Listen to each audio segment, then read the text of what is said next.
then. I'm like, all right, welcome back, everybody.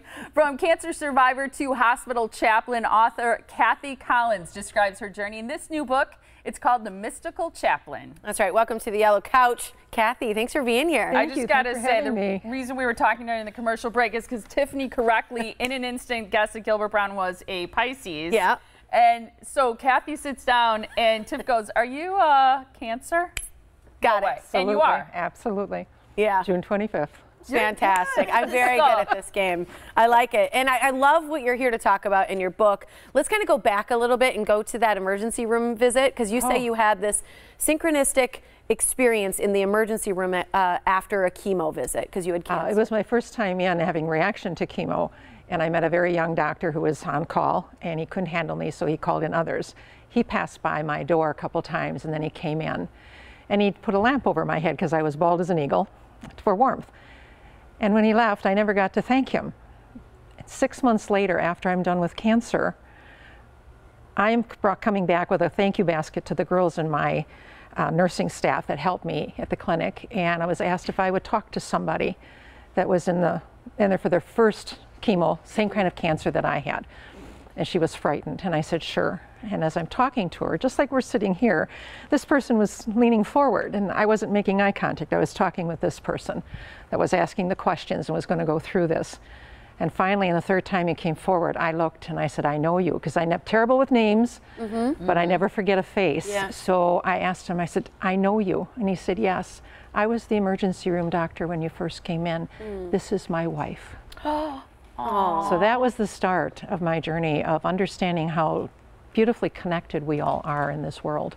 Yeah. That's so cool. That was the first I chapter. love that. And it was that sort of small gesture to make you more comfortable that you kind of experienced this kind of deep connection with someone that was just almost passing by. Absolutely. Sort of like. And it's to me, when you think about it, it's such a small gesture.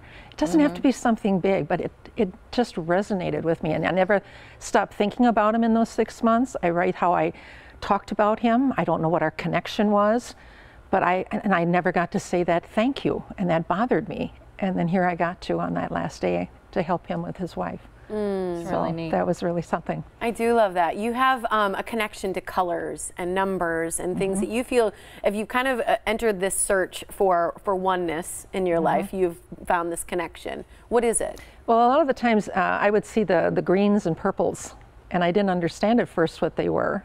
They were blobs that came in front of me, but then they turned into hearts the first time I ever saw anything. And when that happened, I realized that the green was coming from the heart and the purple was coming from a higher divine area. So when those things came together, I paid attention, and it was how I healed from the inside out through the heart in this book. Would you say that that's a spirit feeling, or is that more of an aura as we think of it, or what are these? You mean colors? the colors? And Yeah. so, well, they can describe it as, when I first saw them as blobs, do you remember the old 60s lava lamps? Yeah, yeah, That's how it would come in front of me. yeah. And I thought, what is this? It's kind of fun, but what is this? But then one morning I was awake and reading Sunday newspaper and watching the Sunday news, and all of a sudden those blobs came up, and then one turned into the heart and one came as another heart, but the two colors. And that's when I also, not the first time I heard it, but I also heard a heartbeat with it. And it's not mine. That's wild. Is it true you wanted to become a nun Yes, and your dad wouldn't let you? absolutely. So do you think very early on you felt some sort of connection to spirit? I mean, did some of this start when you were very young, do you feel? I do, but at the same time, I was so disappointed when he didn't let me go. I really, truly was heartbroken. But at the same time, he was teaching me a lesson. And through the years, I didn't like it when I was younger, but as I learned and I wrote, I thought, with reflection, how beautiful it was that he asked me to wait. You know, he asked me to live life first before I did this. And I did live it. And that life living gift is what helps me in my chaplainship when I'm working with people in the hospital as well. What will people take away from your book? What is it about?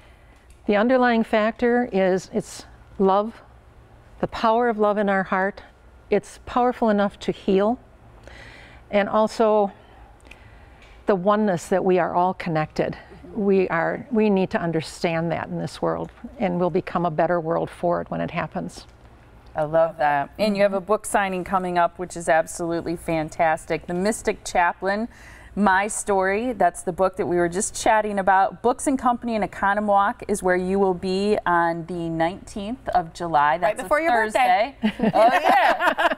And it's at 7 p.m. Books and Company again in Economwalk. It's KathyCollinsWriter.com is the website to visit for more. Thanks for Thank you. joining us. Thank you very much. I love how your necklace matches the cover of the book, too. It's Thank great. you. Nice to meet you. Thank you. Thank you.